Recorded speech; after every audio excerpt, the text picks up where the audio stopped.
நீங்க தியாகராய நகர்ல பயணம் செஞ்சிருக்கீங்களா தம்பி? நீங்க செஞ்சிருக்கீங்க. போத்தீஸ்க்கு ஏற்ற மாதிரி ஒரு மேம்பாலம் இருக்கு.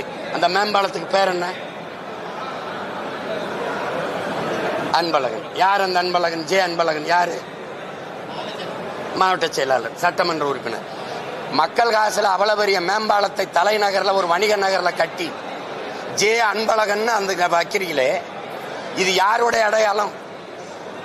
டாக்டர் சுப்பராயனா, அத்திப்பாக்க வெங்கடாச்சல நாயக்கரா, இல்ல ஜீவானந்தமா, இல்ல சிங்காரவேலரா, அயோத்தியாச பண்டித ரெட்டமலை சீனிவாச எம்.சி. ராஜாவா?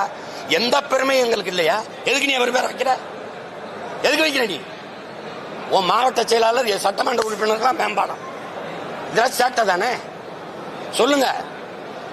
ஏன் அங்க சவுந்தரபாண்டியன் நாடாருன்னு நீ சொல்ல? நீ சாதிய ஒழிப்ப. பாண்டி பஜார்னு வைக்கிற. பாண்டி என்னது, பஜார் என்ன மொழி? அது சவுந்தரபாண்டிய நாடார் பேரை சொல்ற தெருன்னு யாருக்கா தெரியுமா? நீங்க சொல்லுங்க, யாருக்கா தெரியுமா? அந்த மேம்பாலத்தில் கூடாதா? எங்க தாத்தன் சிங்காரவேலர் பேரைய, ஜீவானந்தர் பேரைய வைக்க கூடாதா?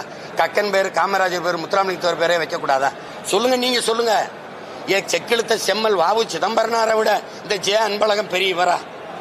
வெறிவரமா வராதா? சொல்லு, வெறிவரமா வராதா?